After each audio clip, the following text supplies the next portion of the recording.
اللهم صل على سيدنا محمد يا رب صل وسلم دائما أبدا على حبيبي. السلام عليكم ورحمة الله وبركاته. الحمد لله وكفى، والصلاة والسلام على سيد الرسل وخاتم الأنبياء.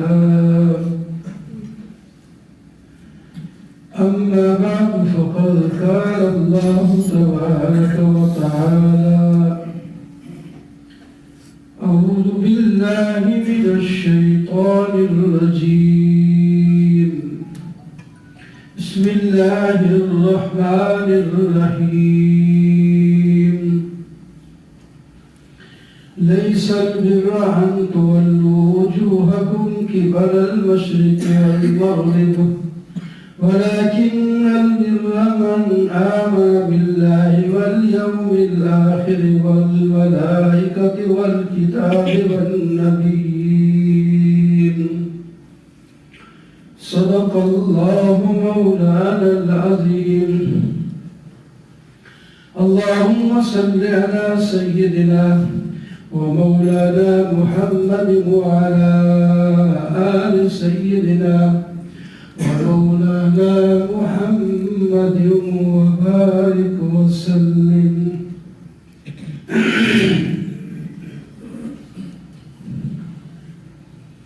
محترم معزز سامعین، بزرگوں، دوستوں، عزیزوں،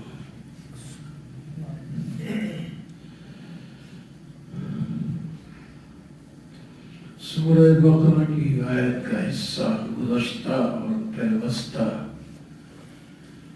جمع تلاوت کی تھی، اور آج بھی وہی. اس میں تقویٰ اور سچے لوگوں کا بیان ہے. یہ متقین جو رب کے ہاں سب سے زیادہ معزز ہوتے ہیں، ان کے عقائد کیا ہوتے ہیں،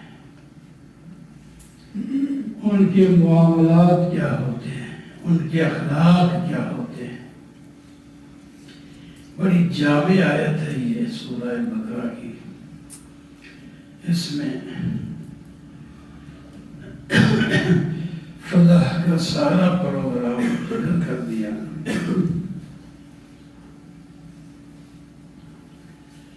تو سب سے پہلے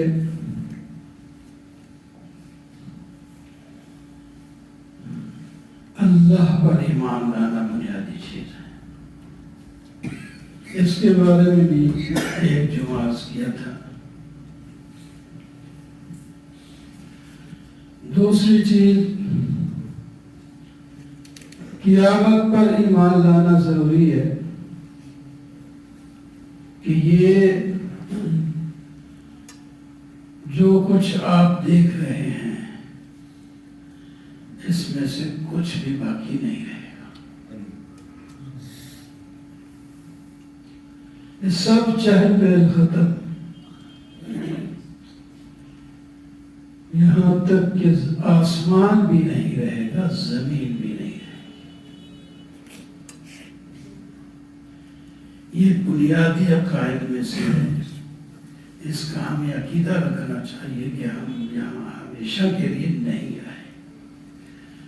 ہم نہیں، کوئی بھی نہیں آیا، سب جانے کے لیے آئے تھے. گلشن میں سیر کرنے، سیر گلشن کر چلے، سنبھال والی باغ اپنا ہم مسافر کر چلے.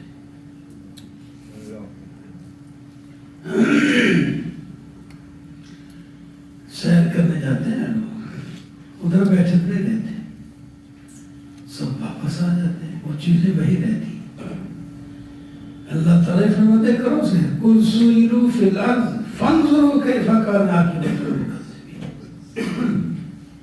زمین میں چلو پھرو اور دیکھو جھٹلانے والوں کا نتیجہ کیا ہوا.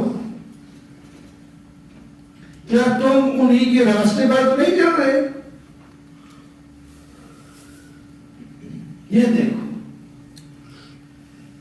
انسان کو ہر چیز سے پکڑنا چاہیے، سبق حاصل کرنا چاہیے. تو یہ دن آخری آئے گا جس میں کچھ نہیں رہے گا.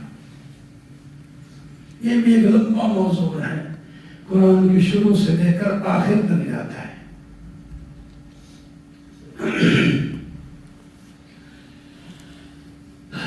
جو یہ ہمیشہ اپنے مد نظر رکھے کہ میں نے یہاں سے چلا جانا ہے، تو پھر جہاں جائے گا وہاں کے لیے پوری تیاری کرے گا. یہ تو میں نے چھوڑ جانا ہے، یہ تو کسی اور کے کام آئے گا جو کچھ میں چھوڑوں. نبی علیہ السلام نے فرمایا، لوگ کہتے ہیں مالی مالی، میرا مال میرا مال، میرا کوٹھی، میری سواری، میرا عہدہ، فلاں فلاں. فرمایا کیا ہے تیرا؟ کچھ بھی نہیں. جو تو نے کھا لیا وہ ختم ہو گیا، جو پہن لیا وہ پرانا ہو گیا. اور تو جو آگے بھیجا ہے وہ تیرا ہے. اس واسطے اللہ تعالیٰ فرماتے ہیں وَلْتَنْظُرْ نَفْسٌ مَا قَدَّمَتْ لِغَدٍ. انسان کو چاہیے کہ غور کرے میں نے کل کے لیے کیا بھیجا ہے، یہاں میں نے جانا ہے. ہم تو ان کو روتے ہیں کہ ہم سے چلے گئے، انہوں نے کبھی نہیں آنا، ہم نے ادھر جانا ہے. ہم تیاری رکھیں، کوئی رہ نہیں جائے گا، سب نے جانا ہے. تو جو ہاتھوں خالی ہاتھ جائے گا دنیا میں بھی سفر نہیں کر سکتا، تو آخرت میں کیسے کرے گا؟ خالی ہاتھ بس پہ بیٹھنے دیتے، گاڑی پہ بیٹھنے دیتے، کوئی بھی نہیں. کچھ ہوگا جیب میں تو کہیں گے آؤ آپ کو سیٹ آگے دیتے ہیں. نہیں ہوگا کہ میرے پیس تو ٹکٹ کے پیسے نہیں، پر نیچے کھڑے ہو جاؤ، جگہ نہیں ہے ہماری، خدا کے لیے لے جاؤ، مجھے کوئی بات نہیں. گئی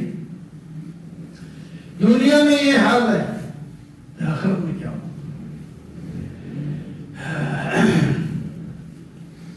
سب کو چھوڑ جائے، آخرت میں جانا ہے. تیسری بات تھی ملائکہ پر ایمان رکھو. فرشتے ایک نیک مخلوق ہے، اللہ کی فرمانبردار مخلوق ہے. لا يعصون الله ما امرهم ويفعلون ما يؤمرون. وہ ہم سے پہلے پیدا ہوئے، جنوں سے بھی پہلے پیدا ہوئے فرشتے، اور سب سے زیادہ ہیں، جنوں سے بھی زیادہ ہیں، ہم سے بھی زیادہ ہیں. ہم اور جن مل جائے پھر بھی فرشتے زیادہ ہیں. نبی علیہ السلام نے فرمایا آسمان کی تڑتڑاہٹ کی آواز آتی ہے، جیسے لکڑی پر زور دو تو ایک آواز سی نکلتی ہے. فرمایا کیوں نہ آئی آواز؟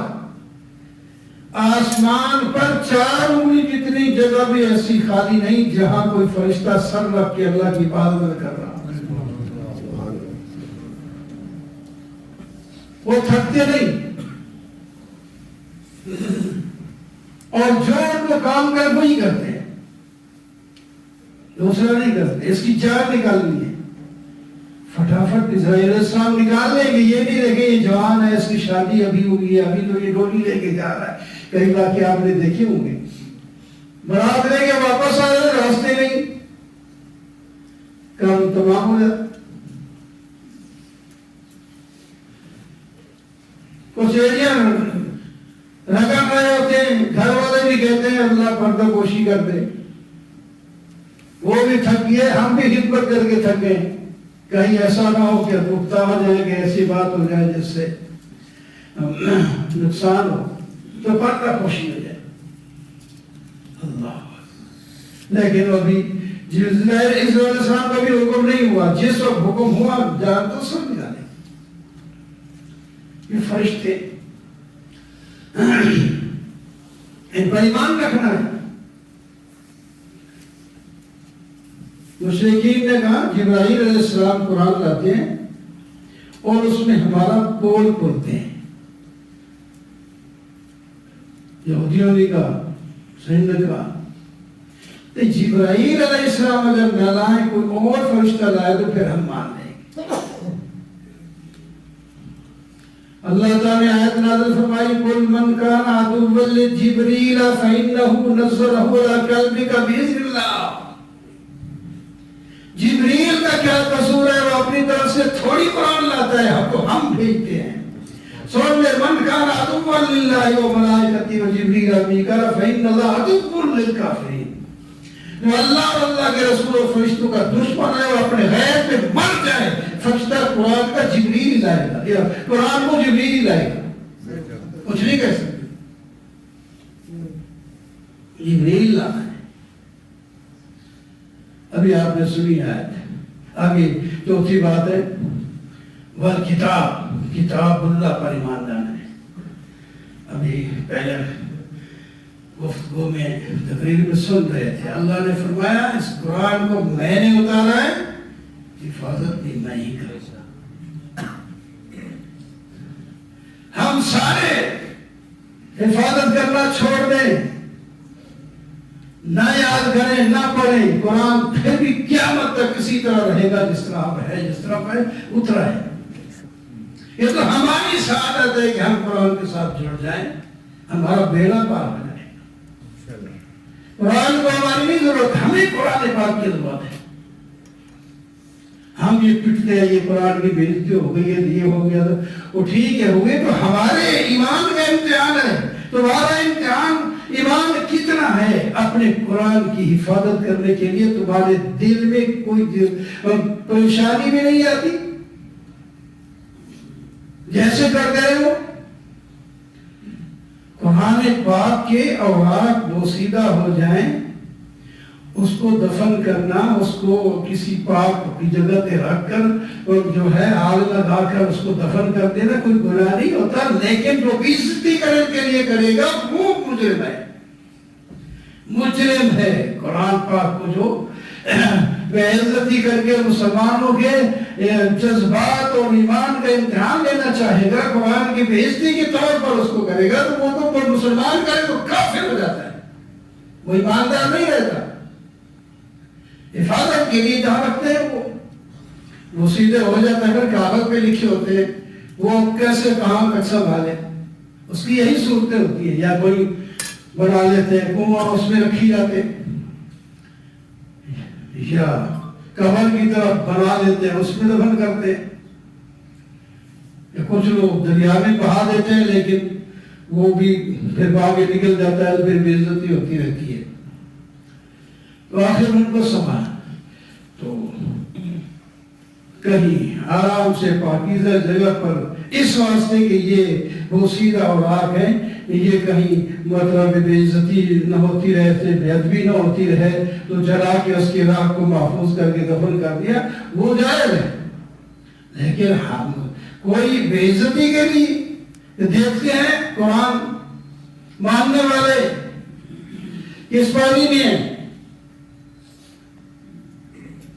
بے عزتی کرے گا تو پھر حرام ہے، ایماندار کرے گا تو بے ایمان ہو جائے گا. وہ عزت کے لیے کرے گا. اس واسطے قرآن کو نہیں ضرورت ہمیں، ہمیں قرآن کی ضرورت ہے. اللہ اکبر. ہم نبی علیہ السلام نے فرمایا ایک زمانہ آئے گا تمہارا خیال ہوگا لوگ تمہارے خلاف ایسے بلائیں گے دوسروں کو جیسا کہ کھانے کے پیالے میں بلاتے ہیں. حدیث پاک ہے. کھانے کے دسترخوان پر بلاتے ہیں، وہاں جو پیالے کے لفظ، تو آؤ بھائی، یہی اخلاق ہوتے ہیں. بھائی کھانا بھی کھا رہا ہے، دوسرا آ جائے تو بھی کھا لے. اس طرح بلائیں گے تمہارے خلاف. کیسا مثال دی کھانا شدہ کیا کرتا ہے؟ کھانا تو کچھ نہیں کہتا ہے، مومن کھائے، مسلم کھائے، غیر مسلم کھائے، کتا کھائے، بچہ کھائے، جو کھائے سو کھائے، وہ تو سب بے بس پڑا ہوتا ہے۔ یعنی تم ایسے بے بس ہو جاؤ گے، لوگ کھانا کی طرح سمجھیں گے تمہیں، ایک دوسرے کو بلائیں گے کہ کھائیے اس کو، کھاؤ۔ حضرت کیا ہم اس وقت تھوڑے ہو جائیں گے؟ اتنے تھوڑے ہو جائیں گے؟ فرمایا نہیں، بہت ہو گئے۔ پھر یہ کیسے بلائیں گے؟ ان کو تو اپنے جذبات یاد ہے نا، وہ کس ایمان والے لوگ تھے صحابہ کرام۔ فرمایا تھوڑے تو نہیں ہوں گے، اس سے بہت زیادہ ان کو جھٹوں میں اس وقت ہو، لیکن ان کے دل میں وہن آ جائے گا۔ وہن موت، وہن کمزوری کیا مطلب؟ یا رسول اللہ کیا مطلب ہے وہن کا؟ فرمایا وہن کا مطلب یہ ہے کہ تمہارے دل میں اللہ اکبر کمزوری آ جائے گی، ایمان میں کمزوری آ جائے گی، اور موت کا ڈر تمہارے دل سے نکل جائے گا۔ موت کا ڈر تمہیں آئے گا، ادھر نہ مر جائے، ادھر نہ مر جائے، نہ مر جائے، مرنا تو ہے ہی ہے۔ تو اس واسطے تم وہی آدمی جہاد کرتا ہے، للکارتا ہے کسی کو جس کو موت کا نہیں ڈر، اس کو پتا ہے کہ جس دن موت آنی ہے لمحہ آگے پیچھے نہیں ہونا، میدان میں جنگ میں جاؤں یا گھر بیٹھا رہوں، موت اپنے وقت پہ آئے گی۔ تو پھر کیوں نہیں دشمن کو للکار کے مقابلہ کرتا؟ پھر مقابلے میں جاتا ہے، فاتح ہوتا ہے، قوت بڑھ جاتی، مقابلے میں قوت بڑھ جاتی ہے انسان کی۔ پہلے سست بیٹھا ہوتا ہے، جب مقابلہ ہے تو طاقت آتی ہے اس میں، اللہ طاقت ڈال دیتے ہیں۔ تو جناب قرآن پاک بنیادی عقیدہ ہے ہمارا۔ نبی علیہ السلام حضرت علی رضی اللہ تعالیٰ عنہ فرماتے، نبی علیہ السلام نے فرمایا تمہارا کیا حال ہوگا؟ فتنے آئیں گے، فتنے، اِنَّا سَتَكُونُ فِتْنَةً، فتنے آئیں گے، آزمائشیں آئیں گی، پریشانیاں ہوں گی۔ میں نے عرض کیا، قلت یا رسول اللہ ما المخرج منها، ان فتنوں سے کیسے نکلیں گے؟ نکلنے کی کوئی صورت بھی تو ہوگی، آخر فتنے تو آئیں گے۔ فرمایا وہ اللہ کی کتاب ہے، کتاب اللہ، بس کتاب اللہ کے ساتھ جڑ جاؤ تو فتنوں سے نکل جاؤ، کتاب اللہ۔ پھر آگے تفصیل میں فرمایا یہ وہ کتاب ہے جس میں گزشتہ اقوام کے قصے اور واقعات ذکر ہیں، انسان کو گزشتہ واقعات سے عبرت پکڑنا چاہیے۔ کون سی قوم کامیاب ہوئی اور ان کے عقائد اور اعمال کیا تھے، اور کون سی قوم ناکام ہوئی اور ان کے اخلاق اور اعمال عقائد کیا تھے۔ تو سمجھدار آدمی ان لوگوں کے عقائد جو کامیاب ہوئے، اخلاق، ان کے طریقے لیتا ہے، وہ کامیاب ہو جاتا ہے۔